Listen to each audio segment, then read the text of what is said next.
Shri Narsingha, Jai Narsingha, Jai Jai Narsingha, Praladesha, Jaya Padma, Mukham Padma Bringa. You must be thinking, why we are saying this prayer? Because our guest today is someone, seeing whom the first thought process which come is Narsingh Dev. Because he is the head pujari of Narsingh Dev altar, ISKCON Mayapur. He is one of the two Pujari brothers of Mayapur, not only into deity worship, but in management board and Mayapur Academy as well. Let's welcome together His Grace Pankajanghri Prabhu. ISKCON spiritual headquarters, or also called the Kirtan capital of the world, Sri Chandrodaya Mayapur Mandir, is synonymous for its magnanimous and magnificent deities. And when we talk about the deities, they are synonymous with their pastimes and pujaris. And out of those pujaris, when we talk about pujari brothers, of course everybody knows them in the world, who do not require any formal introduction in the Vaishnava community, someone who has been serving in Mayapur Dham for more than half a century. Today we are very, very fortunate to have with us on this Vartalap session His Grace Pankajanghri Prabhu with us. Thank you so much, Prabhu, for giving us so much time. And this is going to be a session we will ask you not so much rhetoric questions, but certain questions probably a little offbeat, certain candid questions, but the entire aim is to get some spiritual inspiration from you, and so that every one of us can learn. So thank you so much, Prabhuji, for being with us. Every one of us know that you came to India in 1970s for seeking the spiritual truth. Now, prior to that, you were born and raised in England. So we want to know more about that, like how you were as a son, how you were as a brother, as a child, as a student, and about that. As a son, I was a good boy. A little lazy. As a student, not very good. I left school as soon as possible. I wasn't much interested in the... so then we began to live... It was a good time, relatively speaking, in the 60s when I grew up. After the two world wars, it was a very good time in history. A lot of... not so much pressure defending, and a lack of things. The 60s it was more, got back in England, America before, but in England it started to become more affluent in the 60s, when there was work for everyone, and you had money and things like that. It wasn't difficult. So then the youth wanted something different from what that kind of life that had been led for a generation, practically, a couple of generations. So they wanted something different, but they didn't know what. So then there was that search for something else, and naturally it became spiritual, or the talk was that freedom, spiritual, and naturally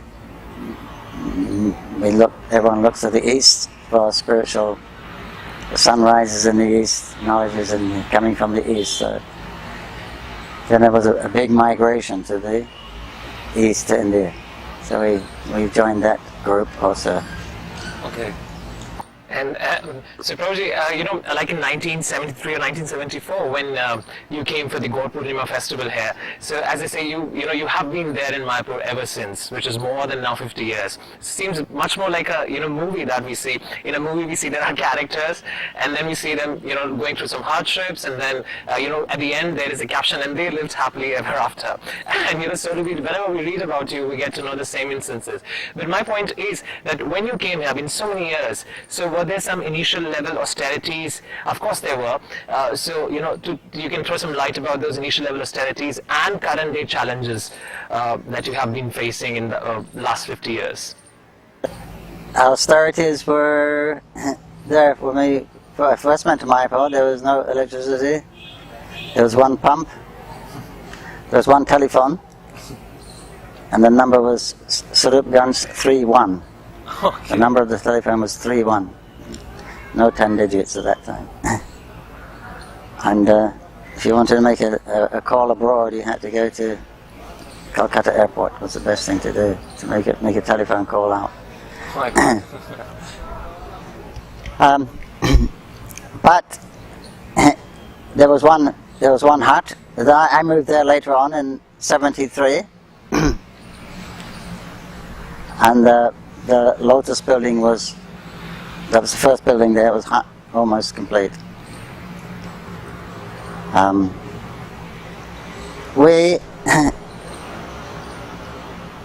It was austere. You know, we had to sleeping on the floor and taking a bath outside. But there was nothing else. That was the best there was. It's only when there's something better you think something's austere. If there's an option, a better option, then you feel, this is austere. But if there's no choice or no option, then it's the best. It's the best thing. And in those days, also in the 60s, 70s, there was a great a spirit of renunciation, a spirit of surrender. So it was exciting. So then we didn't mind the austerities. Even in London, it was very austere when I joined in London, but that was quite austere. So Prabhuji, since you said about the initial levels of austerity, which was more about fun, which was more ecstatic, and so talking about current day challenges that happen in Mayapur, so how are you, any particular current day challenges that you feel is something that you need to share, or how you have been tackling with it? No, I don't. We don't see many challenges. All days there were challenges. I mean, we used to get attacked by bandits. That was one time, but no, it's Mayapur has always been increasing. The facilities are increasing. The devotees are increasing. The pilgrims are increasing. Challenges are now to get in the temple to see the deities at Mangalarti. There's so many people coming. It was very, very peaceful there. It was in the middle of rice paddies on the side of the Ganges. I thought, what a beautiful, peaceful place, but Prabhupada wanted a city there, so it took me some years after the first 3 or 4 buildings to realize it was always going to be something happening here. No major challenges, because it's grown quite organically from 20, 30 people in the beginning to now 3,000, and of course as it gets big, then there's challenges. You got different languages now we're talking about, so different classes have to be going on. Accommodation, so all around is building up. So which used to be like rice paddies is becoming quite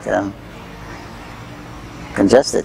It's the same in any temple town. You'll see all around the temple is building. So, but the challenges, just the normal challenges in the material world. Material world means a challenge. Nothing's going to go smooth for very long. But not real challenges, because it's growing so organically. Then it doesn't. You don't notice things, just changes. You have served as a facilitator. You have been serving as a facilitator in Mayapur Academy, and we see that for a decade you were in the Administrative Council of Mayapur, and of course you have been the head pujari for the deities. So there are different roles that you have been doing, different sevas that you have been doing in all these years. So which one is that you have enjoyed serving the most? The deity worship is the best. The others means most of the others are management, and management means resolving problems. So who wants problems? So the deity worship, you know what to do, you know when to do, and you just do it. And every day is different. Every time you go in there, it's a different experience. Because some people say isn't it boring? You're doing the same thing, same time every day, but it's never the same. It's always different. You're going into with Krishna. You're going to his room, his house. So is always different. Just like when Srila Prabhupada was here, it was always different. You didn't know what to expect at any time because Prabhupada, really wasn't of this world. So it was amazing things, and every day was like a festival. Things used to happen around it. It's like in the deity room. Obviously, it's not going to get boring. But that was otherwise the management. Now I do mostly management, hardly any deity worship. Prabhuji, like as you said, the deity worship every day it's a different experience, and every day it's how it happens. So, if I may ask you, the overall, is there any particular pastime that you would want to share that you relish the most, or that is something that we should really look forward to hear from you? I'm sure there must have been many. Just one probably which is at the top of your the mind, that this is something that that you always relish. The installation when Sri Radha Madhava came, when they were installed, when Panchatattva came, especially that was a very, very long spiritual experience, which we never experienced before. Anyway, that for about 3 days, the Panchatattva deities, they're big deities. They weigh 3 tons each. To get them, it took 2 days to get them into the altar, and they were just giving out so much mercy, even before they were installed. Even when they was on the track, people were seeing the deities coming and crying, and children were there the whole day. Mothers were coming and putting their babies on the feet of the deities, and before they were installed, so all the different preparations we were making. But it was just the deities were just showing themselves out. Children would stay the whole day; they wouldn't go home. Their parents had to come and bring them back for about 3 days. That was a very memorable experience, the most memorable experience of that is. They're telling us that we're actually here. You're seeing us now. You can feel us. And very, very spectacular. Abhishek, thousands of devotees there. And Prabhuji, for deity worship, if I may ask you that one piece of advice that you would want to give to the beginners for deity worship, and one piece of advice that you would want to give to the grastas and to the brahmacharis. So if we may categorize this into 3 divisions, that one piece of advice specifically for deity worship for the beginners. Because when they hear that there is such an elaborative deity worship, and probably have a hectic work-life schedule, or because of some reasons or the others, they might or might not have deities in their homes, so just the lamination. So some devotees just want to offer the flowers, some devotees said we can just offer the incenses or something like that. So we want to hear from you anything that one should keep it in mind for the deity worship. Well, in the house, it's recommended, not only recommended, it's almost compulsory, according to Sanatana Goswami, who's Mahaprabhu instructed him to write about Vaishnava behavior, deity worship. They compiled Hari Bhakti Vilas, which is quite extensive, but it's almost compulsory for the householders to worship the deity, because that will regulate their lives and purify their lives.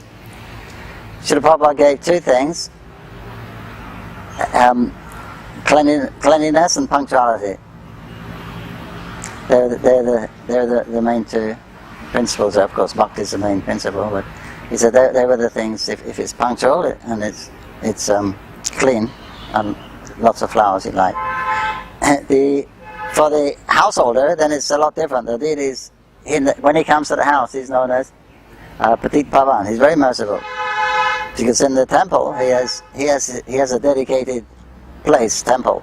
He has dedicated servants. He wakes up at this time, he eats at this time, he takes bath at this time, he eats this type of food at this time, and it's all around about his schedule, and he has his dedicated. Where in the home it's completely different. The deity works around your schedule.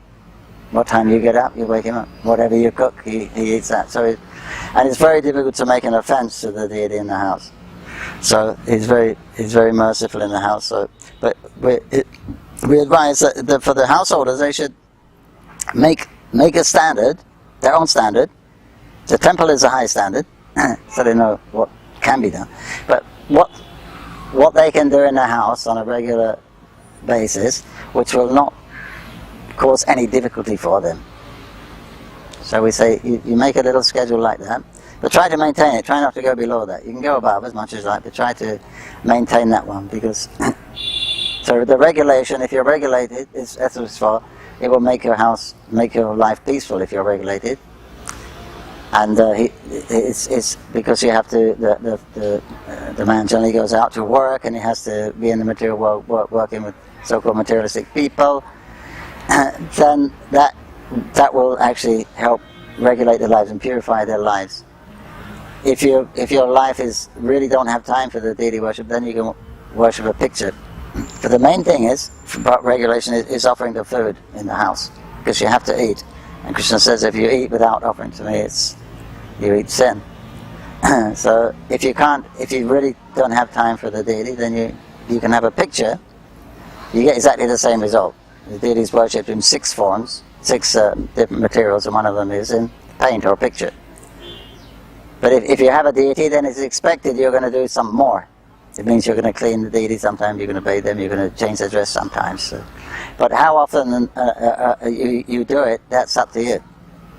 So you make your own schedule, which won't put you into any difficulty. And keep that.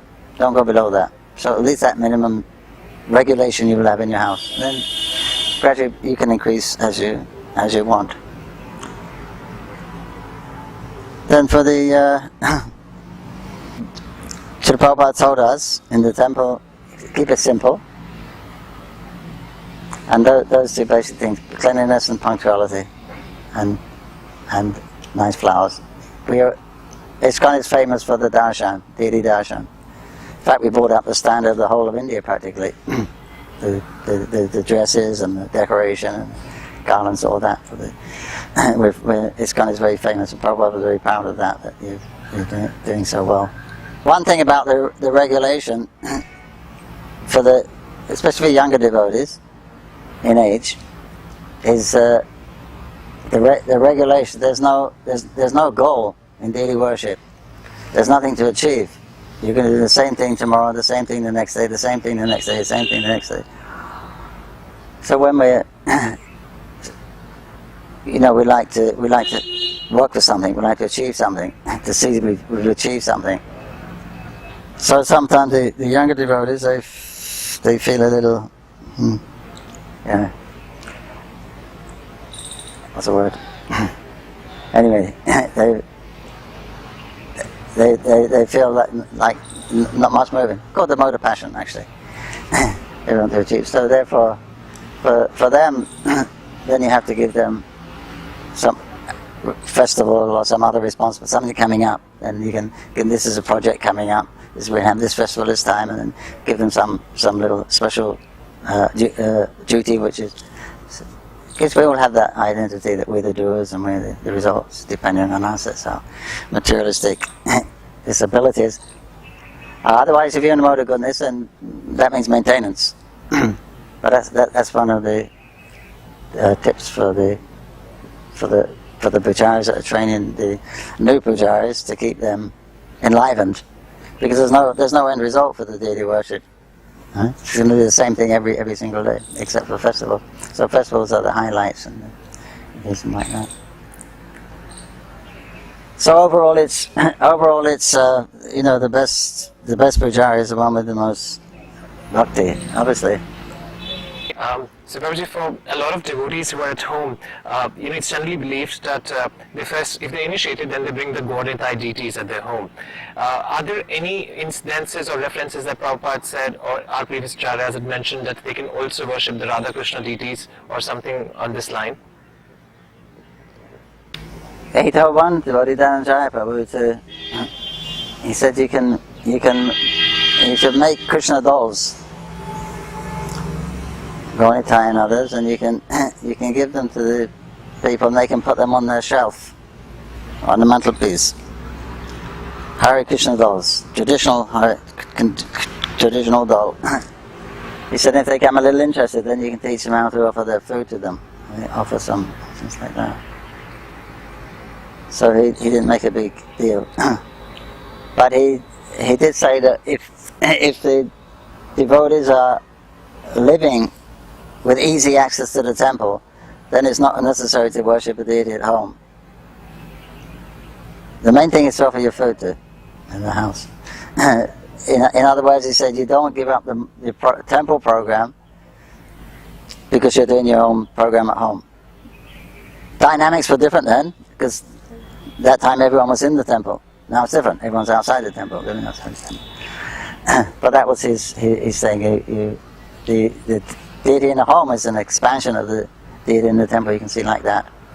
So the home worship shouldn't take preference over the temple programs like that. Of course, if you're living a long way, then it's different.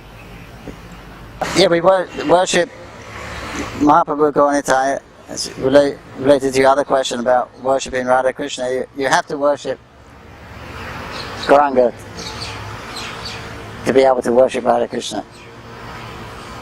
I mean, in other words, you can't worship Radha Krishna in Vaidhi because when Radha's with Krishna, that means Vrindavan. So in Vrindavan, they're only worshipped in Rag, in spontaneous love. So how can you do it here? But Radha Krishna have become one as Mahaprabhu, and he's accepting our service. He's accepting any devotion or any attempt to serve him, even though we're not qualified.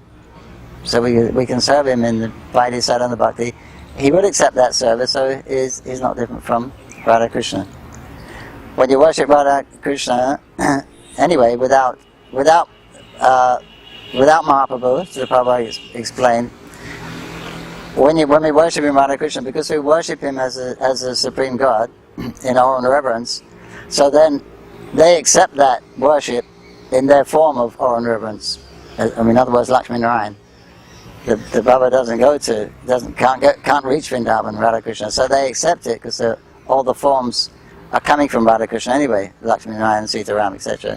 So they accept it in reciprocating it with our mentality. We're following, worshipping them according to the rule, not from the heart. We're doing it from the intelligence. So they're receiving that worship in an official form of Lakshmi Narayan. But when you worship Mahaprabhu, he is Radha Krishna.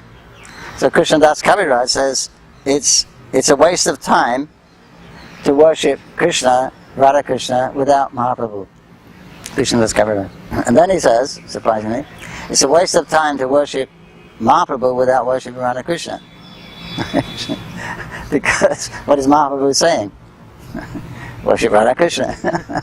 So if you worship him, we don't follow his order, then what kind of worship are you? So you can worship Radha Krishna, but Lord Chaitanya and Lord Nanda possible should also be there.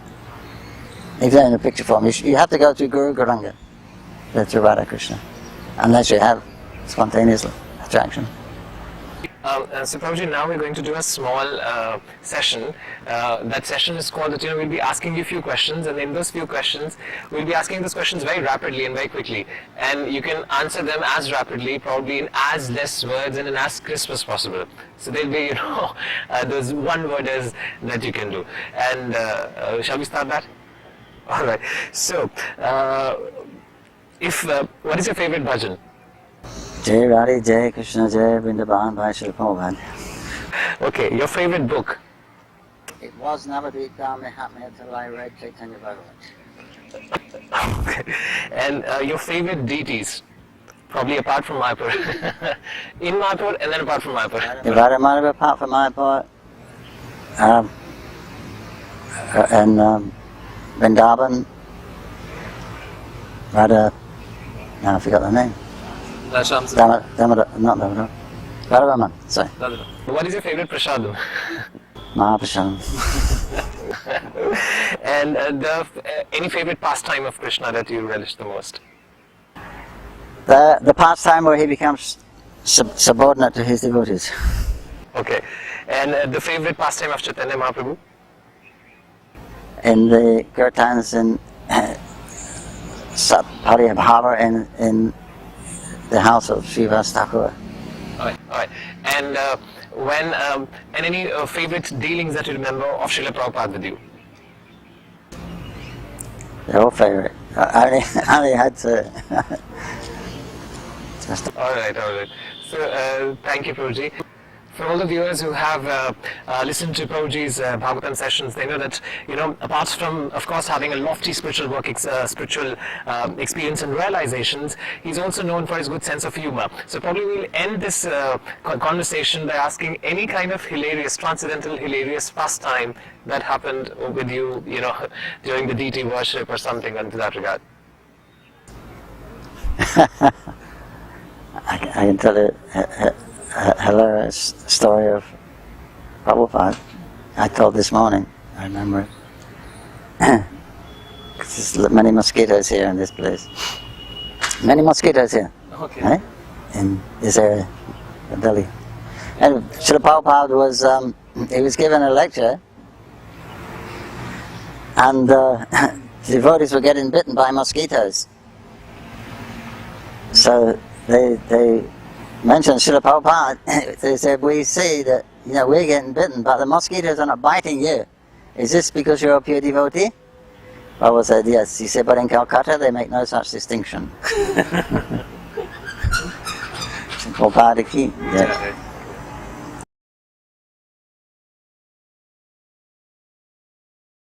So we have a question that how to practice humility and at the same point of time not appear to be weak and feeble. Prabhupada said, a lamb at home and a lion in the chase. Humility develops with understanding, experience or philosophical understanding that, we're 1/10,000th part the tip of the hair. That's our size. And this material energy is Krishna's energy. We're placed in his material energy, and we cannot move one atom. So we don't have any practically freedom. We just have freedom of choice. In the material world, you're completely conditioned. that we don't have the ability to move an atom, we should become a little humble. So on the material side, we realize we're actually helpless because we feel we're conditioned by our senses, by desires, by all these things that we have. We feel that we are conditioned. So then we should feel helpless, to feel insignificant against the insurmountable material energies. We're trying to take shelter of Krishna, but we've been taking shelter of Maya for so long. We find that difficult. So that should give some humility, that where we realize actually we're not the controllers, Krishna's the controller. That's the material. And then on the spiritual side also, we can practice our sadhan bhajan. You can practice it as if you're really sincere and you're doing your best. You put in everything out there, and it's not enough. What do you do? So that time, that's as far as you can go with sadhana, vaidhi sadhana bhakti. At that time, when you can't do any more, then what can you do? You put in your secret. You can't do any more, but still Krishna's not showing himself. So that time you feel then you feel helpless again. You realize, okay, I thought it was all about my endeavor. I thought I was a doer and I would get the result, but I realize now I'm dependent on Krishna. When he wants to show his mercy, then he'll do. Of course, at that time, Krishna will show his mercy when you're that sincere. But at least up to you still realize you're actually insignificant. Even spiritually, you're insignificant. The 2 fingers of this month of Damodar, 2 ropes, the 2 fingers too short, signifies the endeavor of the living entity and the mercy of the Lord. So because we think we're the doers, then we work hard, and then we come to a point where we can't do anymore. We're doing our best, it's not good enough. So at that time you realize, I don't have that ability. Then you feel insignificant again. So then humility will come from that time. So materially, we're humble, and spiritually also humble. So what is there to be proud of anyway? So if you understand these things, even philosophically understanding, then that will be a good step to remaining humble. But humble means you're humble with the devotees. In the material world, if you're humble, someone will tread on you. That's nature. So one policy I heard for dealings, material dealings, if someone's tough, you be tougher. If someone's sweet, be sweeter. Huh? If someone's ruthless, be more ruthless. If someone's humble, be more humble. But if someone is low class, don't become more low class. He said that way everyone will respect you. Because you some advice on. So one question which is common for everyone, that how to know that Krishna is accepting our offerings or not? We know that if we're actually following the system or the rule that is given by Krishna, the Shastra's scripture is coming from Krishna ultimately. So he gives the rule there. So if we're following the rule under the direction of the Acharya, then we can understand Krishna's accept him. Theoretically, we can understand. Otherwise, you can't. How can you say? So as long as if you're following the way that Krishna is prescribed to make the offering, then you can understand his accepting. So there are certain questions, while I'm looking back again to my mobile, is that there are questions which have been asked by a lot of devotees, and I have to refer to those questions to ask you. So although we know that Krishna is a supreme controller, but still we try to be mini controllers initially. And when things don't work out and situations slip out of our hand, then finally we turn to Krishna. How can we be dependent on Krishna at the start of the problem? You can't. If you think of the doer, how are you going to be dependent on Krishna? If we think we're the controllers, the doers, then how are we going to be dependent? So that's the false ego is telling us you are the doer, you are the enjoyer. So the false ego is the last thing that goes, because it's the first covering of the living entity, the pure living entity. Krishna, the first thing is Krishna takes away remembrance of himself before we come into the material world. Because if you remember Krishna in the material world, no fun, right? Yeah. if you understand that Krishna is the Supreme Lord, I am the eternal servant, then there's no fun in the material world. We can't try to be the Lord. So, then the first covering is the Hankara, then intelligence, then mind, and the different elements. So until that's the last thing that goes. The false ego is the last thing that goes. But theoretically you can understand, and then you can put into practice that understanding. You can practice being humble. It also helps. You can practice doing selfless service to Krishna. You can say to yourself, I'm doing this activity for the pleasure of Guru Krishna. I don't want anything from it. You can actually say it to yourself in a mechanical way, and you'll actually feel better if you do that. If you actually say it, you actually feel better. You can try it. But it's mechanical. But at least if you don't have it bhava, you don't have it. So you have to follow the rule and do it by intelligence. Also, since you, Prabhuji, and your brother identical twins, so has there been, if I may ask, who, initially when we started with the interview, we asked this about his life in England, as he's born and raised there. So if I may ask, who out of both of you was more mischievous at that point of time? And is there also any funny incident, as we were talking about, that happened because both of you look similar, and somebody misunderstood you to be Janendra Prabhuji and otherwise? I was more mischievous.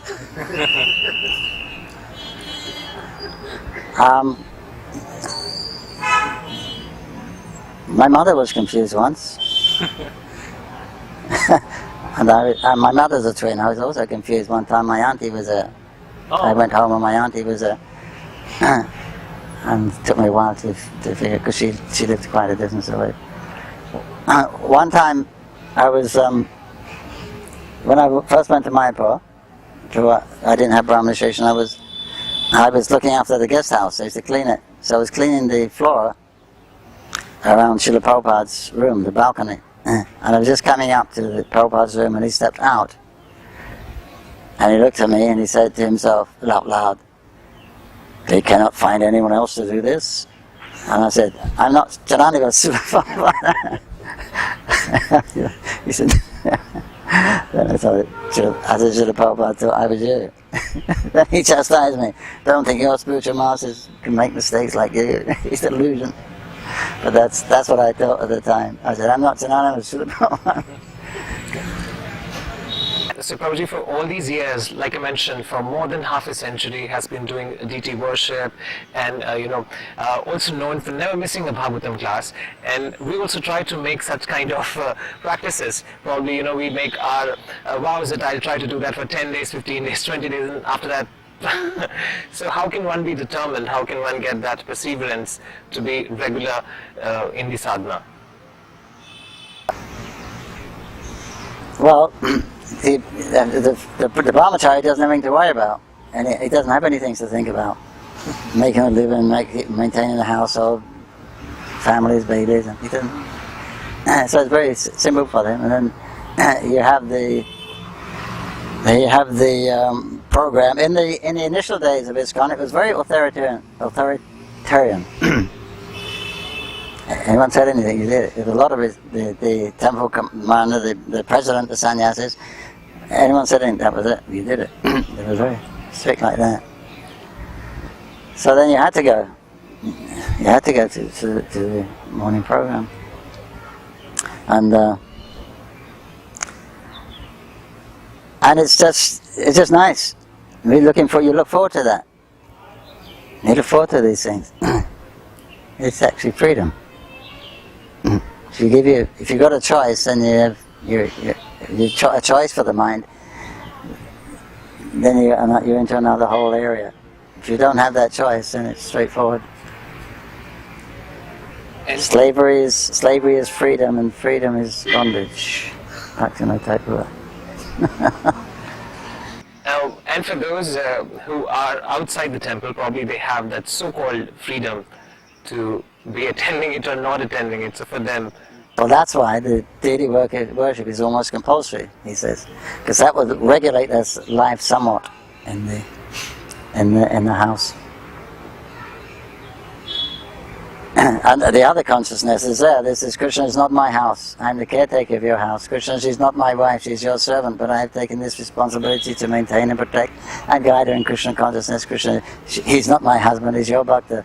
But I've taken this supportive role to maintain and keep the house nice, so when he comes home there's no problems, and he can use the time for spiritual advancement, because the wife gets the same destination as her husband merely by chastity. She doesn't study the Vedas, she doesn't go to the Gurukul, she doesn't perform sacrifices, austerities and things like that. But she gets the same destination as the husband by being changed. Krishna, they're not our kids, they're your bhaktas. But we're responsible for giving these bodies. So along with that responsibility, we have to give them all the nourishment, love, education, and the ability to go back to Godhead. We have given this body, we have to give them the ability to become free from this cycle of birth and death and go back to Krishna. And to do that, then you have to work. Then you go to work. But that's not material also, according to Bhaktivinoda Thakur. That's you're working for the money to support your ashram. So that's not material, that's called Gauna Bhakti, subsidiary devotional activities. And the people you work with is not asat sangha, even if they're not devoted, because your association means revealing your mind in confidence, inquiring confidentially, giving, accepting presence, giving, accepting prasadam. That's association. You save that for the devotees. With the other people, the materialists, you don't deal with them on that level. So he said that's not asat sangha. So it's not a material job. It's not asat sangha. The purpose is to get if you have a job, for a paycheck, that the result of that work is going to support your Grihastha ashram. So there's no material. So you can connect it with Krishna. Every aspect of your life you can connect with Krishna. That's the tips that Srila Bhaktivinoda Thakur gives how to perfect Grihastha consciousness. So when is that state that happens when a deity worship becomes the idol worship? Srila Prabhupada mentioned that. He said you should always be enthusiastic. in devotional service. They're always trying to increase. He said because the nature of this, physics of this world is always degrading. And the nature of the mind, he said, is like water. It will find the lowest point. So he said, if you just try to maintain, you'll gradually go down. He said, but if you always try to increase, at least you'll maintain. So that was his suggestion. He said, because if you start to decrease, you will think that this Vigraha has become what? Galagal, a stone around the neck. When my Guru Maharaj was here and we was a little fight, now he's gone and he's given us his burden. With so much time, so much expense to maintain the deity. He said, when that consciousness, if that consciousness comes in, that the deity becomes a burden, he said, then that it's not a deity, then it becomes an idol. Because there's no proper consciousness, no proper affection for the deity. So that's what Prabhupada mentioned, how it will become idol worship. So one has to constantly strive to be enthusiastic and increasing the standards, and then one can at least maintain. Yeah, that's in every aspect. That's in every aspect. That's in every aspect of Krishna consciousness. Okay. Of course. Because it's not authorized, it's not parampara. People put a letter in there, it's good, won't get to the destination. But if it's an authorized post box, then it'll get to the destination. So like that, the Vigraha, the deity, actually is authorized. It's got to be authorized by Scripture. And then it can be a deity emerging. So when every day we do deity worship, we kind of become mundane and we don't consider the deities to be Krishna himself. So how can we maintain that consciousness? You have to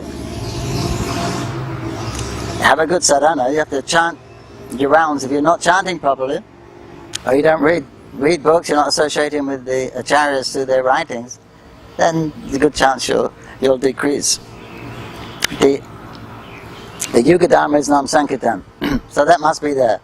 Deity worship is an auxiliary. I mean, it's a great part of our culture, deity worship, because of the 64 items of devotion, more than half are connected with the deity itself. So it's a great part of our culture, and Mahaprabhu and the Acharyas also showed the favorability of worship in establishing deities. But also, that has to be there, the chanting has to be there. You can't just worship the deity. It may not. You need some other enthusiasm specifically from the chanting. So you have to chant carefully, purely, and follow the principles, so that the consciousness is always alert. I mean, obviously, some days are going to be good and some days are going to not. Also, that's obvious. But overall, it should be. At least we should be very mindful of the and approach the deities with great respect. Oh, if there's no bhava, then you have to do it with intelligence and role. So, any words of inspiration for Navdeep Mandal Parikrama for the devotees across the world?